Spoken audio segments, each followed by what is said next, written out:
40 годишник од Пробиштипско се ранил чистејќи ловечка пушка, пренесен на клиника во Скопје.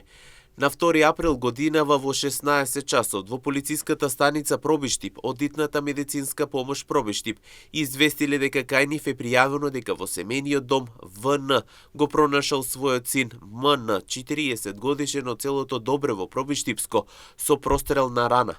Извршени увид и службени разговори со таткото и братот на повредениот, по чие кажување МН истиот ден на местото викано Чукар, атер на селото Марчино Пробиштипско, самиот си нанел прострелна рана со ловечка пушка, додека го чистел оружјето. МН е пренесен во комплекс клиники Мајка Тереза во Скопје за понатамошно лекување.